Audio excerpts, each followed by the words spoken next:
Assalamualaikum warahmatullahi wabarakatuh. Semangat pagi anak-anak. Bagaimana kabarnya? Bapak doakan mudah-mudahan semuanya dalam keadaan sehat. Amin. Baik anak-anak, kita hari ini akan mempelajari jenis-jenis paragraf. Namun sebelum lanjut ke materi, mari kita berdoa menurut agama dan kepercayaan masing-masing. Berdoa dimulai. Berdoa selesai. Oke anak, kita lanjut ke materi jenis-jenis paragraf. Jenis-jenis paragraf ya adalah sebagai berikut. 1. Persuasi, 2. Argumentasi, 3. Eksposisi, 4. Narasi, 5. Deskripsi. Kita sekarang akan lanjut ke pembahasan. Jenis paragraf persuasi itu untuk meyakinkan pembaca dan menggunakan kata ajakan seperti ayo, mari, laksanakan, atau kata yang mengandung partikel lah. Contoh,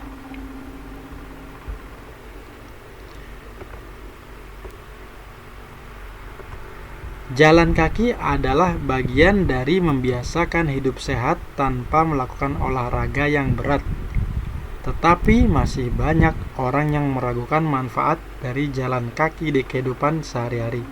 Titik. Nah, ini kalimat pertama ya. Padahal bagi sebagian orang, jalan kaki menjadi kebiasaan atau rutinitas tertentu. Misalnya, jalan dari rumah ke depan komplek, atau jalan dari rumah ke sekolah, ke tempat kerja, ke kampus, ke warung, dan sebagainya. Nah, ini kalimat kedua. Olahraga yang ringan ini memiliki sejumlah manfaat yang baik bagi tubuh kita. Bahkan menurut salah satu penelitian, berjalan kaki selama 30 menit setiap harinya bisa menurunkan risiko penyakit jantung sebanyak 40%. Nah, ini kalimat ketiga. Maka, untuk menjaga kesehatan tubuh, mari biasakan kegiatan berjalan kaki ini setiap hari minimal selama 30 menit agar tubuh menjadi lebih sehat dan terhindar dari segala penyakit. Baik anak-anak, ini termasuk ke dalam jenis paragraf persuasi karena pada kalimat terakhir terdapat kata ajakan ya. Ini kalau kita lihat yang Bapak tebalkan ya. Mari. Atau bisa juga misalkan yang membuat paragraf ini dia mengganti kata-katanya, maka untuk menjaga kesehatan tubuh, ayo biasakan. Nah, bisa juga ya. Atau maka untuk menjaga kesehatan tubuh, laksanakan kegiatan berjalan kaki ini setiap hari minimal selama 30 menit dan seterusnya. Atau maka untuk menjaga kesehatan tubuh, marilah ya, atau biasakanlah kegiatan berjalan kaki ini setiap hari minimal selama 30 menit dan seterusnya. Jadi jika dalam suatu paragraf itu terdapat kata ajakan seperti tadi ya pada kalimat terakhir, mari, bisa juga diganti ayo, atau juga diganti dengan laksanakanlah, atau ada kata yang mengandung partikel lah. Nah, itu merupakan masuk ke dalam kategori paragraf persuasi. Kita sekarang lanjut ke pembahasan kedua, yaitu paragraf argumentasi. Jenis paragraf argumentasi berisi ide atau gagasan yang disertai alasan kuat untuk meyakinkan pembaca dan biasanya memiliki kesimpulan di akhir paragraf. Contoh, sifat manusia ibarat padi yang terhampar di sawah yang luas. Kalimat pertama, ketika manusia itu meraih kepandaian, kebesaran, dan kekayaan, sifatnya akan menjadi rendah hati dan dermawan. kalimat kedua. Begitu pula dengan padi yang semakin berisi, ia akan semakin merunduk.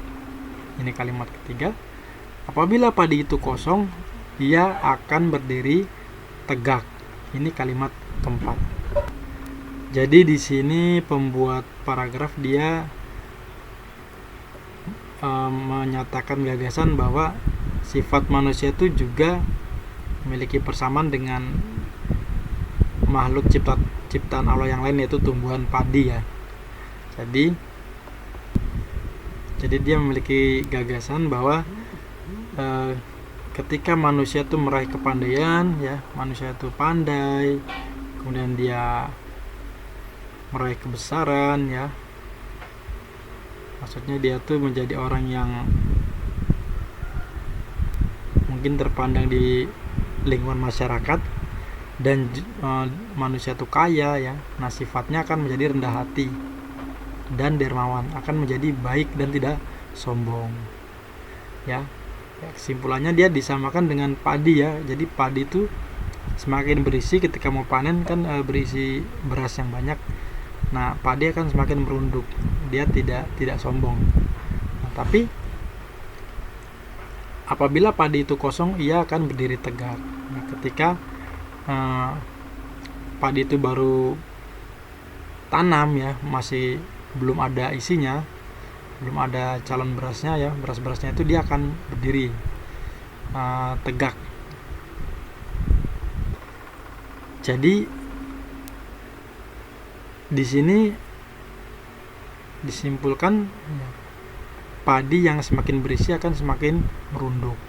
Nah, jadi seharusnya kalau disamakan dengan tumbuhan padi, seharusnya manusia yang pandai ya, yang dia memiliki jabatan, yang dia terkenal, dia kaya ya, harusnya sifatnya itu semakin rendah hati dan semakin dermawan, baik terhadap orang-orang ya. Jadi tidak boleh sombong, tidak boleh congkak ya.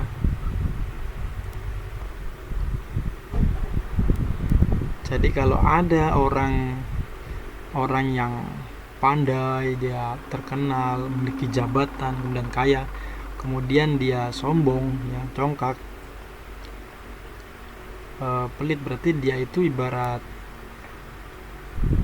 padi yang kosong akan berdiri tegak ya. Jadi seperti padi yang baru ditanam itu, ketika kosong dia berdiri tegak. Jadi pikiran orang tersebut ya, ketika diberikan kepandaian, kebesaran dan kekayaan oleh Allah, tapi dia malah sombong, pelit, congkak ya, berarti dia seperti pikirannya belum dewasa, seperti anak kecil ya, seperti padi yang baru tanam tuh, baru padi masih kecil-kecil ya. Jadi dia tuh pikirannya belum dewasa, masih berpikir seperti anak-anak gitu. Karena seharusnya dengan keutamaan yang Allah diberikan kepada orang tersebut ya, dia pandai, dia bisa mengajarkan kepada teman yang lain yang belum bisa ya, dan dia kaya, dia membantu orang-orang yang susah. Harusnya seperti itu. Maka juga Allah menciptakan tumbuhan padi ini sebagai gambaran, sebagai nasihat untuk kita semua sebagai manusia ya. Jadi semua itu ada contohnya, ada nasihatnya. Baik anak-anak, sekian video dari Bapak. Nanti kita lanjut di video selanjutnya ya, di video part kedua kita akan membahas jenis paragraf yang ketiga, keempat, dan kelima. Sekian dari Bapak. Selalu jaga kesehatan, istirahat yang cukup, ibadah yang tertib, makanan teratur. Assalamualaikum warahmatullahi wabarakatuh.